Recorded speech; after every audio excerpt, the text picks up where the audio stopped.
ಓಂ ಶಾಂತಿ. ಇಂದಿನ ದಿನಾಂಕ 30/12/2021. ಮಧುರ ಮಕ್ಕಳೇ, ಸತ್ಯ ತಂದೆಯ ಜೊತೆ ಸತ್ಯವಂತರಾಗಿ ಇರಬೇಕು. ಒಂದು ವೇಳೆ ಸತ್ಯವನ್ನು ತಿಳಿಸದಿದ್ದರೆ ಪಾಪವು ವೃದ್ಧಿಯಾಗುತ್ತಾ ಹೋಗುತ್ತದೆ. ಪ್ರಶ್ನೆ: ಯಾವಾಗ ನೀವು ಮಕ್ಕಳು ಕರ್ಮಾತೀತ ಸ್ಥಿತಿಗೆ ಸಮೀಪ ತಲುಪುವಿರಿ, ಆಗ ಯಾವ ಅನುಭವವಾಗುತ್ತದೆ? ಉತ್ತರ: ಮಾಯೆಯ ಬಿರುಗಾಳಿಗಳೆಲ್ಲವೂ ಸಮಾಪ್ತಿಯಾಗಿ ಬಿಟ್ಟಿದೆ ಎಂಬ ಅನುಭವವಾಗುತ್ತದೆ. ಯಾವುದೇ ವಿಘ್ನಗಳಿಗೆ ಗಾಬರಿಯಾಗುವುದಿಲ್ಲ. ಸ್ಥಿತಿಯು ಬಹಳ ನಿರ್ಭಯವಾಗಿರುತ್ತದೆ. ಆ ಸ್ಥಿತಿಯು ಎಲ್ಲಿಯವರೆಗೆ ದೂರವಿರುವುದೋ ಅಲ್ಲಿಯವರೆಗೆ ಮಾಯೆಯ ಬಿರುಗಾಳಿಗಳು ಬಹಳ ತೊಂದರೆ ಕೊಡುತ್ತದೆ. ತಂದೆಯು ತಿಳಿಸುತ್ತಾರೆ, ಮಧುರ ಮಕ್ಕಳೇ, ನೀವು ಎಷ್ಟು ಶಕ್ತಿಶಾಲಿಗಳಾಗುತ್ತೀರೋ ಮಾಯೆಯೂ ಸಹ ಅಷ್ಟೇ ಶಕ್ತಿಶಾಲಿಯಾಗಿ ಬರುತ್ತದೆ. ಆದರೆ ನೀವು ವಿಜಯವನ್ನು ಪ್ರಾಪ್ತಿ ಮಾಡಿಕೊಳ್ಳಬೇಕು. ಭಯಪಡಬಾರದು. ಸತ್ಯ ತಂದೆಯ ಜೊತೆ ಸತ್ಯತೆ ಸ್ವಚ್ಛತೆಯಿಂದ ನಡೆಯುತ್ತಾ ಇರಿ ಎಂದು ಯಾವುದೇ ಮಾತನ್ನು ಮುಚ್ಚಿಡಬೇಡಿ. ಎದ್ದೇಳಿ ಪ್ರಿಯತಮೆಯರೇ, ಎದ್ದೇಳಿ. ನವಯುಗ ಅನ್ನುವುದು ಬರುತ್ತಿದೆ. ಓಂ ಶಾಂತಿ. ಇಲ್ಲಿನ ಮಕ್ಕಳಂತೂ ಈ ಗೀತೆಯನ್ನು ನಿತ್ಯವೂ ಕೇಳುತ್ತೀರಿ. ಸೇವಾ ಕೇಂದ್ರಗಳಲ್ಲಿಯೂ ಯಾರು ಬ್ರಹ್ಮ ಕುಮಾರ ಕುಮಾರಿಯರಿರುತ್ತಾರೆಯೋ ಅವರು ಕೇಳುತ್ತಾರೆ. ಹೊರಗಿನವರಂತೂ ಕೇಳುವುದಿಲ್ಲ. ವಾಸ್ತವದಲ್ಲಿ ಇಂತಹ ಗೀತೆಗಳನ್ನು ಎಲ್ಲ ಅನನ್ಯ ಮಕ್ಕಳು ಮನೆಯಲ್ಲಿ ಇಟ್ಟುಕೊಳ್ಳಬೇಕು. ಎಲ್ಲರನ್ನೂ ಜಾಗೃತಗೊಳಿಸಬೇಕು. ಏಕೆಂದರೆ ಈ ಗೀತೆಯ ರಹಸ್ಯವು ಬಹಳ ಚೆನ್ನಾಗಿದೆ. ಹೊಸ ಯುಗವು ಬರುತ್ತಿದೆ. ಹೊಸ ಯುಗ ಅರ್ಥಾತ್ ಸತ್ಯಯುಗ. ಇದು ಕಲಿಯುಗವಾಗಿದೆ. ಕಲಿಯುಗದ ವಿನಾಶವಾಗಲಿದೆ. ಸತ್ಯಯುಗದಲ್ಲಿ ಭಾರತವಾಸಿಗಳ ರಾಜಧಾನಿ ಇರುತ್ತದೆ. ಅದಕ್ಕೆ ಸ್ವರ್ಣಿಮ ಯುಗವೆಂದು ಹೇಳಲಾಗುತ್ತದೆ.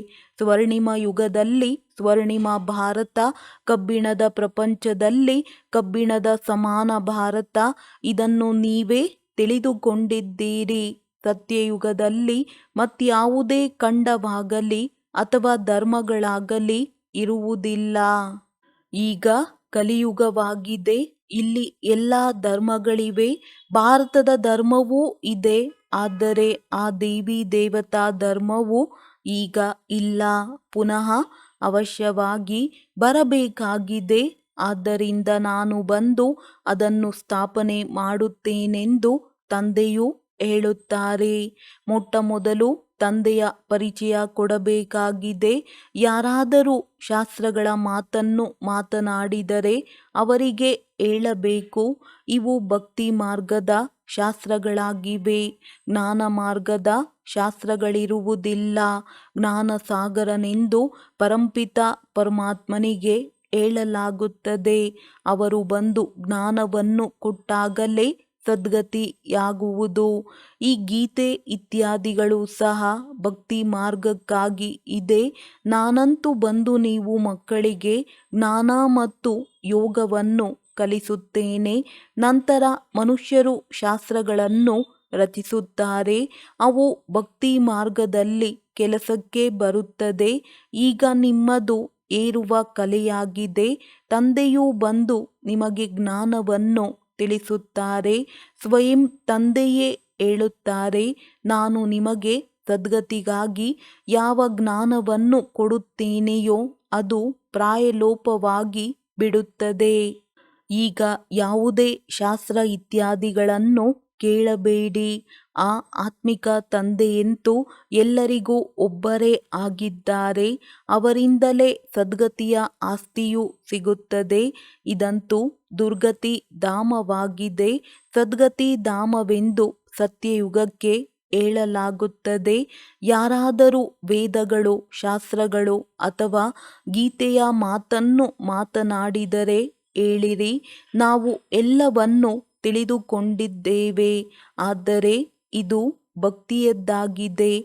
ನಾವು ಅದರ ಹೆಸರನ್ನು ತೆಗೆದುಕೊಳ್ಳುವುದಾದರೂ ಏಕೆ? ಈಗ ನಮಗೆ ಜ್ಞಾನಸಾಗರ ಪರಂಪಿತ ಪರಮಾತ್ಮನು ಓದಿಸುತ್ತಿದ್ದಾರೆ. ತಮ್ಮನ್ನು ಆತ್ಮನೆಂದು ತಿಳಿದು ನನ್ನನ್ನು ನೆನಪು ಮಾಡಿರಿ, ಆಗ ಯೋಗಾಗ್ನಿಯಿಂದ ನಿಮ್ಮ ವಿಕರ್ಮಗಳು ವಿನಾಶವಾಗುತ್ತವೆ ಎಂದು ತಂದೆಯು ತಿಳಿಸುತ್ತಿದ್ದಾರೆ. ಭಕ್ತಿ ಮಾರ್ಗದಲ್ಲಂತೂ ಇನ್ನೂ ವಿಕರ್ಮಗಳಾಗುತ್ತಾ ಬಂದಿದೆ. ತಂದೆಯು ನಮಗೆ ಮನ್ಮನಾಭವದ ಮಂತ್ರವನ್ನು ತಿಳಿಸಿದ್ದಾರೆ. ಅವರೇ ಜ್ಞಾನಸಾಗರ ಪತಿತ ಪಾವನನಾಗಿದ್ದಾರೆ. ಪತಿತ ಪಾವನನೆಂದು ಕೃಷ್ಣನಿಗೆ ಹೇಳಲಾಗುವುದಿಲ್ಲ. ನಾವೀಗ ಒಬ್ಬ ತಂದೆಯಿಂದಲೇ ಕೇಳುತ್ತೇವೆ. ಅವರಿಗೆ ಶಿವ ಪರಮಾತ್ಮಾಯ ನಮಃ ಎಂದು ಹೇಳುತ್ತಾರೆ. ಉಳಿದೆಲ್ಲರಿಗೆ ದೇವತಾಯ ನಮಃ ಎಂದು ಹೇಳುತ್ತಾರೆ. ಈ ಸಮಯದಲ್ಲಿ ಎಲ್ಲರೂ ತಮೋಪ್ರಧಾನರಾಗಿದ್ದಾರೆ. ಸತೋಪ್ರಧಾನರಾಗುವ ಮಾರ್ಗವನ್ನು ಒಬ್ಬ ತಂದೆಯೇ ಬಂದು ತಿಳಿಸುತ್ತಾರೆ. ಈಗ ಆ ಒಬ್ಬ ತಂದೆಯನ್ನೇ ನೆನಪು ಮಾಡಬೇಕಾಗಿದೆ. ಬ್ರಹ್ಮತತ್ವವನ್ನು ನೆನಪು ಮಾಡಬಾರದು. ಅದು ಮನೆಯಾಗಿದೆ. ಮನೆಯನ್ನು ನೆನಪು ಮಾಡಿದರೆ ವಿಕರ್ಮ ವಿನಾಶವಾಗುವುದಿಲ್ಲ. ಆದರೆ ಮನೆಯಲ್ಲಿರುವ ಪರಂಪಿತ ಪರಮಾತ್ಮನನ್ನು ನೆನಪು ಮಾಡಿದಾಗ ವಿಕರ್ಮ ವಿನಾಶವಾಗುವುದು ಮತ್ತು ಆತ್ಮವು ಸತೋಪ್ರಧಾನವಾಗಿ ತನ್ನ ಮನೆಗೆ ಹೊರಟು ಹೋಗುತ್ತದೆ. ನಂತರ ಪಾತ್ರವನ್ನಭಿನಯಿಸಲು ಬರುತ್ತದೆ. ಚಕ್ರದ ರಹಸ್ಯವನ್ನು ತಿಳಿಸಬೇಕು. ಮೊದಲು ಇದು ಅರ್ಥವಾಗಲಿ. ಇವರಿಗೆ ಜ್ಞಾನವನ್ನು ತಿಳಿಸುವವರು ನಿರಾಕಾರ ಪರಂಪಿತ ಪರಮಾತ್ಮನಾಗಿದ್ದಾರೆ. ನೀವಂತೂ ಬ್ರಹ್ಮರವರಿಂದ ಕೇಳುತ್ತೀರಿ ಎಂದು ಯಾರಾದರೂ ಹೇಳಿದರೆ ಹೇಳಿರಿ, ಇಲ್ಲ, ನಾವು ಯಾವುದೇ ಮನುಷ್ಯರಿಂದ ಕೇಳುವುದಿಲ್ಲ. ಇವರ ಮೂಲಕ ನಮಗೆ ಪರಂಪಿತ ಪರಮಾತ್ಮ ತಿಳಿಸುತ್ತಾರೆ. ನಾವು ಈ ಬ್ರಹ್ಮರವರನ್ನು ಪರಮಾತ್ಮನೆಂದು ಒಪ್ಪುವುದಿಲ್ಲ. ಎಲ್ಲರ ತಂದೆಯು ಶಿವನಾಗಿದ್ದಾರೆ. ಅವರಿಂದಲೇ ಆಸ್ತಿಯು ಸಿಗುತ್ತದೆ. ಇವರು ಮಾಧ್ಯಮವಾಗಿದ್ದಾರೆ. ಬ್ರಹ್ಮನಿಂದ ಏನೂ ಸಿಗುವುದಿಲ್ಲ. ಅವರ ಮಹಿಮೆ ಏನಿದೆ? ಮಹಿಮೆ ಎಲ್ಲವೂ ಒಬ್ಬ ಶಿವನದ್ದಾಗಿದೆ. ಅವರು ಒಂದು ವೇಳೆ ಇವರಲ್ಲಿ ಬರದಿದ್ದರೆ ನೀವು ಹೇಗೆ ಬರುತ್ತಿದ್ದೀರಿ? ಶಿವತಂದೆಯು ಬ್ರಹ್ಮರವರ ಮೂಲಕ ನಿಮ್ಮನ್ನು ದತ್ತು ಮಾಡಿಕೊಂಡಿದ್ದಾರೆ. ಆದ್ದರಿಂದ ನೀವು ಬಿಕೆ ಎಂದು ಕರೆಸಿಕೊಳ್ಳುತ್ತೀರಿ. ಬ್ರಾಹ್ಮಣ ಕುಲವು ಬೇಕಲ್ಲವೇ? ಯಾವುದೇ ಮನುಷ್ಯರು ಅಥವಾ ಶಾಸ್ತ್ರ ಇತ್ಯಾದಿಗಳು ಮುಕ್ತಿ ಜೀವನ್ಮುಕ್ತಿಯ ಮಾರ್ಗವನ್ನು ತಿಳಿಸಲು ಸಾಧ್ಯವಿಲ್ಲ. ನಿರಾಕಾರ ಪರಂಪಿತ ಪರಮಾತ್ಮ ಸದ್ಗತಿದಾತನೇ ಮಾರ್ಗವನ್ನು ತಿಳಿಸುತ್ತಾರೆ. ಹೆಚ್ಚು ಮಾತನಾಡಬಾರದು. ಕೂಡಲೇ ಇದನ್ನು ಹೇಳಬೇಕು. ನಾವು ಜನ್ಮ ಜನ್ಮಾಂತರ ಭಕ್ತಿ ಮಾಡಿದ್ದೇವೆ. ಈಗ ನಮಗೆ ತಂದೆಯು ತಿಳಿಸುತ್ತಾರೆ, ಈ ಅಂತಿಮ ಜನ್ಮ ಗೃಹಸ್ಥ ವ್ಯವಹಾರದಲ್ಲಿರುತ್ತಾ ಕಮಲ ಪುಷ್ಪ ಸಮಾನ ಪವಿತ್ರರಾಗಿರಿ ಮತ್ತು ನನ್ನನ್ನು ನೆನಪು ಮಾಡಿರಿ. ಆಗ ನಿಮ್ಮ ಈ ಅಂತಿಮ ಜನ್ಮ ಅಥವಾ ಕಳೆದ ಜನ್ಮಗಳ ಯಾವ ಪಾಪವಿದೆಯೋ ಅದು ಭಸ್ಮವಾಗುವುದು ಮತ್ತು ನೀವು ತಮ್ಮ ಮನೆಗೆ ಹೊರಟು ಹೋಗುವಿರಿ. ಪವಿತ್ರರಾಗದ ಹೊರತು ಯಾರೂ ಹಿಂತಿರುಗಿ ಹೋಗಲು ಸಾಧ್ಯವಿಲ್ಲ. ಮೊಟ್ಟ ಮೊದಲು ಒಂದೇ ಮಾತನ್ನು ತಿಳಿಸಿ ನಿರಾಕಾರ ಶಿವತಂದೆಯು ಹೇಳುತ್ತಾರೆ, ಏ ಆತ್ಮರೇ, ನಾನು ಬ್ರಹ್ಮನ ತನುವಿನಲ್ಲಿ ಪ್ರವೇಶವಾಗಿ ಜ್ಞಾನವನ್ನು ಕೊಡುತ್ತೇನೆ. ಬ್ರಹ್ಮನ ಮೂಲಕ ಸ್ಥಾಪನೆ ಮಾಡುತ್ತೇನೆ. ಬ್ರಾಹ್ಮಣರಿಗೆ ಶಿಕ್ಷಣ ನೀಡುತ್ತೇನೆ. ಜ್ಞಾನ ಯಜ್ಞವನ್ನು ಸಂಭಾಲನೆ ಮಾಡಲು ಬ್ರಾಹ್ಮಣರು ಬೇಕಲ್ಲವೇ? ನೀವೀಗ ಬ್ರಾಹ್ಮಣರಾಗಿದ್ದೀರಿ. ನಿಮಗೆ ತಿಳಿದಿದೆ, ಈ ಮೃತ್ಯುಲೋಕವು ಈಗ ಸಮಾಪ್ತಿಯಾಗಲಿದೆ. ಕಲಿಯುಗಕ್ಕೆ ಮೃತ್ಯುಲೋಕ, ಸತ್ಯಯುಗಕ್ಕೆ ಅಮರಲೋಕವೆಂದು ಹೇಳಲಾಗುತ್ತದೆ. ಈಗ ಭಕ್ತಿಯ ರಾತ್ರಿಯು ಮುಕ್ತಾಯವಾಗಿ ಬ್ರಹ್ಮನ ದಿನವು ಆರಂಭವಾಗುತ್ತದೆ. ಬ್ರಹ್ಮ ಸೋ ವಿಷ್ಣು, ಇದನ್ನು ಯಾರನ್ನೂ ತಿಳಿದುಕೊಂಡಿಲ್ಲ. ಪೂರ್ಣ 7 ದಿನಗಳ ಕಾಲ ಬಂದು ಕೇಳಿದಾಗಲೇ ತಿಳಿದುಕೊಳ್ಳುವರು. ಪ್ರದರ್ಶನಿಯಲ್ಲಿ ಯಾರ ಬುದ್ಧಿಯಲ್ಲಿಯೂ ಕುಳಿತುಕೊಳ್ಳುವುದಿಲ್ಲ. ಕೇವಲ ಇಷ್ಟಂತೂ ಹೇಳುತ್ತಾರೆ, ಮಾರ್ಗವು ಚೆನ್ನಾಗಿದೆ, ತಿಳಿದುಕೊಳ್ಳಲು ಯೋಗ್ಯವಾಗಿದೆ, ಮುಖ್ಯ ಮಾತನ್ನು ತಿಳಿಸಬೇಕಾಗಿದೆ. ಗೀತೆಯ ಭಗವಂತ ನಿರಾಕಾರ ಶಿವನಾಗಿದ್ದಾರೆ. ಅವರು ತಿಳಿಸುತ್ತಾರೆ, ನನ್ನನ್ನು ನೆನಪು ಮಾಡಿರಿ ಎಂದು. ಬಾಕಿ ಇದೆಲ್ಲವನ್ನು ಜನ್ಮ ಜನ್ಮಾಂತರದಿಂದ ಓದುತ್ತಾ ಇನ್ನೂ ಕೆಳಗಿಳಿಯುತ್ತಲೇ ಬಂದಿದ್ದೀರಿ. ಏಣಿಯ ಚಿತ್ರದಿಂದ ಕಲ್ಪವೃಕ್ಷದ ಚಿತ್ರದ ಕಡೆ ಕರೆದುಕೊಂಡು ಹೋಗಬೇಕು. ನೀವು ನಿವೃತ್ತಿ ಮಾರ್ಗದವರಾಗಿದ್ದೀರಿ, ನಾವು ಪ್ರವೃತ್ತಿ ಮಾರ್ಗದವರಾಗಿದ್ದೇವೆ. ನಮ್ಮದು ಬೇಹದ್ದಿನ ಸನ್ಯಾಸವಾಗಿದೆ. ಯಾವಾಗ ಭಕ್ತಿಯು ಮುಗಿಯುವುದೋ ಆಗ ಇಡೀ ಪ್ರಪಂಚದಿಂದ ವೈರಾಗ್ಯ ಉಂಟಾಗಿ ಬಿಡುತ್ತದೆ ಮತ್ತು ಭಕ್ತಿಯೊಂದಿಗೂ ವೈರಾಗ್ಯವು ಬರುತ್ತದೆ. ರಾವಣ ರಾಜ್ಯದಲ್ಲಿ ಭಕ್ತಿ ಇರುತ್ತದೆ. ಈಗ ಶಿವತಂದೆಯು ಶಿವಾಲಯವನ್ನು ಸ್ಥಾಪನೆ ಮಾಡುತ್ತಿದ್ದಾರೆ. ಶಿವಜಯಂತಿಯನ್ನು ಭಾರತದಲ್ಲಿಯೇ ಆಚರಿಸಲಾಗುತ್ತದೆ. ಇದರಿಂದ ಇದು ಪಕ್ಕಾ ಆಗಿಬಿಡಲಿ. ಶಿವತಂದೆಯು ಬಂದು ಭಾರತವನ್ನು ಸ್ವರ್ಗವನ್ನಾಗಿ ಮಾಡಿದ್ದಾರೆ, ನರಕದ ವಿನಾಶವನ್ನು ಮಾಡಿದ್ದಾರೆ. ಹೊಸ ಪ್ರಪಂಚದಲ್ಲಿ ಬರುವವರೇ ಈ ರಾಜಯೋಗವನ್ನು ಕಲಿಯುತ್ತಿದ್ದಾರೆ. ಸ್ವರ್ಗದಲ್ಲಿ ಸುಖ, ಶಾಂತಿ, ಪವಿತ್ರತೆ ಎಲ್ಲವೂ ಇರುತ್ತದೆ. ಇಲ್ಲಿ ಸಾಧು, ಸನ್ಯಾಸಿ ಮೊದಲಾದವರೆಲ್ಲರೂ ಅರ್ಧ ಪವಿತ್ರತೆಯಲ್ಲಿದ್ದಾರೆ. ಅಂದರೆ ಅವರು ಗೃಹಸ್ಥಿ ವಿಕಾರಿಗಳ ಮನೆಯಲ್ಲಿ ಜನ್ಮ ಪಡೆದು ನಂತರ ಸನ್ಯಾಸ ಮಾಡುತ್ತಾರೆ. ಇದನ್ನು ತಿಳಿಸಬೇಕಾಗಿದೆ. ಶಿವತಂದೆ ಪತಿತ ಪಾವನನು ನಮಗೆ ಬ್ರಹ್ಮರವರ ಮೂಲಕ ತಿಳಿಸುತ್ತಾರೆ. ಬ್ರಹ್ಮನ ಮೂಲಕ ರಾಜಯೋಗವನ್ನು ಕಲಿಸಿ ಈ ರೀತಿ ಮಾಡುತ್ತಿದ್ದಾರೆ. ರಾಜಯೋಗದ ಮೂಲಕವೇ ರಾಜಧಾನಿಯು ಸ್ಥಾಪನೆಯಾಗುತ್ತಿದೆ. ಗೀತಾ ಭಾಗವು ಪುನರಾವರ್ತನೆಯಾಗುತ್ತಿದೆ. ತಾವು ಸಹ ರಾಜಯೋಗವನ್ನು ಕಲಿಯುವಂತಿದ್ದರೆ ಬಂದು ಕಲಿತುಕೊಳ್ಳಿ. ಈ ಜ್ಞಾನವು ಪ್ರವೃತ್ತಿ ಮಾರ್ಗದ್ದಾಗಿದೆ. ಭಗವಾನುವಾಚ, ಗೃಹಸ್ಥ ವ್ಯವಹಾರದಲ್ಲಿರುತ್ತಾ ಪವಿತ್ರರಾಗಿ ನನ್ನನ್ನು ನೆನಪು ಮಾಡಿ, ಆಗ ವಿಕರ್ಮಗಳು ವಿನಾಶವಾಗುವುದು. ಪಾವನರಾಗಲು ಮತ್ಯಾವುದೇ ಉಪಾಯವಿಲ್ಲ.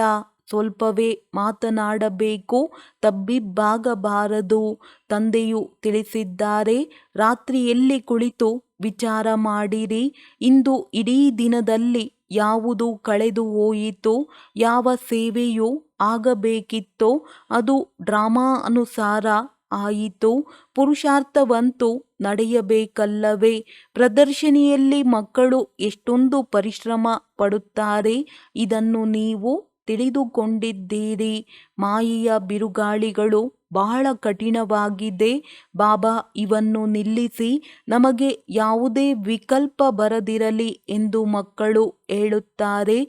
ತಂದೆಯು ತಿಳಿಸುತ್ತಾರೆ, ಇದರಲ್ಲಿ ನೀವೇಕೆ ಹೆದರುತ್ತೀರಿ? ನಾನಂತೂ ಇನ್ನೂ ಜೋರಾಗಿ ಬಿರುಗಾಳಿಯನ್ನು ತೆಗೆದುಕೊಂಡು ಬಾ ಎಂದು ಹೇಳುತ್ತೇನೆ. ಮಲ್ಲಯುದ್ಧದಲ್ಲಿ ನಮಗೆ ಜೋರಾಗಿ ನಾವು ಬೀಳುವಂತೆ ಉಲ್ಟಾ ಸುಲ್ಟಾ ಹೊಡೆಯಬೇಡಿ. ಒಬ್ಬರು ಇನ್ನೊಬ್ಬರಿಗೆ ಹೇಳುತ್ತಾರೆಯೇ? ನೀವು ಸಹ ಯುದ್ಧದ ಮೈದಾನದಲ್ಲಿದ್ದೀರಲ್ಲವೇ? ತಂದೆಯನ್ನು ಮರೆತರೆ ಮಾಯೆಯು ಪೆಟ್ಟು ಕೊಡುವುದು. ಮಾಯೆಯ ಬಿರುಗಾಳಿಗಳಂತೂ ಅಂತ್ಯದವರೆಗೂ ಬರುತ್ತಾ ಇರುತ್ತದೆ. ಯಾವಾಗ ಕರ್ಮಾತೀತ ಸ್ಥಿತಿಯಾಗುವುದೋ ಆಗ ಇವು ಸಮಾಪ್ತಿಯಾಗುತ್ತವೆ. ಬಹಳ ಬಿರುಗಾಳಿಗಳು ಬರುತ್ತವೆ, ಆದರೆ ಹೆದರುವ ಮಾತಿಲ್ಲ. ತಂದೆಯೊಂದಿಗೆ ಸತ್ಯವಾಗಿ ನಡೆಯಬೇಕಾಗಿದೆ.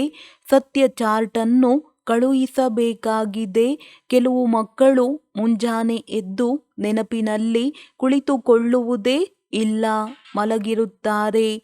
ಒಂದು ವೇಳೆ ನಾವು ಶ್ರೀಮತದಂತೆ ನಡೆಯದಿದ್ದರೆ ಕಲ್ಪಾಂತರಕ್ಕಾಗಿ ನಮ್ಮ ಸತ್ಯನಾಶ ಮಾಡಿಕೊಳ್ಳುತ್ತೇವೆ.